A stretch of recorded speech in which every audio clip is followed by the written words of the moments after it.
يا سائلي عن مذهبي وعقيدتي رزق الهدى من للهداية يسأل اسمع كلام محقق في قوله لا ينثني عنه ولا يتبدل.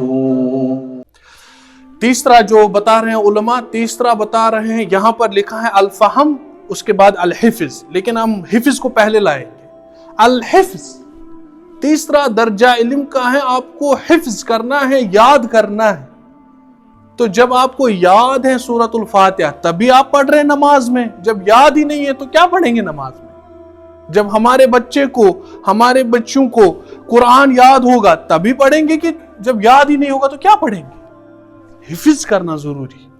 اور حفظ دو طریقے کا ہوتا ہے، ایک تو آپ نے یاد کر دیا، دوسرا آپ نے اللہ کے حدود کو نہیں توڑ دیا. یہ بھی حفظ میں آتا ہے، اللہ کے حد کو نہیں توڑنا. کیوں؟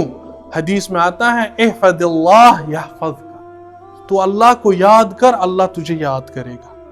کیا مطلب ہے؟ اللہ نے یہ چیز حرام کر دی ہے اور آپ اس حرام میں جا رہے ہیں، آپ نے اللہ کو یاد نہیں رکھا. آپ کو پتا تھا کہ یہ حرام ہے، حفظ کر لیا آپ نے، لیکن دوسرا حفظ یہ ہے کہ اس کو توڑنا ہی نہیں تھا.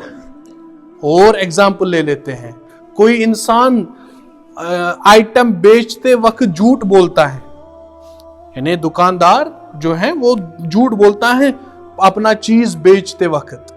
اس نے تو معلوم ہے جھوٹ بولنا غلط ہے، یہ تو حفظ ہے، اس کو یاد ہے، لیکن اس نے جب یہ غلطی کی، جھوٹ بول دیا اس ٹائم، تو اس نے اللہ کو یاد نہیں رکھا.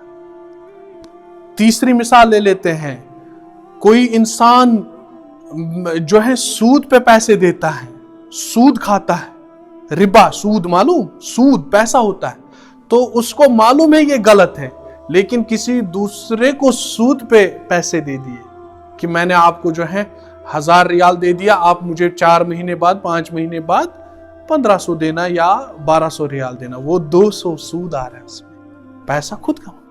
تو یہ حفظ ہے، اس کو پتا ہے یہ غلط ہے، لیکن اس نے جب سود پہ دے دیا پیسہ تو اللہ کو یاد نہیں کیا اچھے سے، اور یہ بڑے گناہوں میں سے ہیں. اسی طریقے سے اور بھی مثالیں لے سکتے ہیں.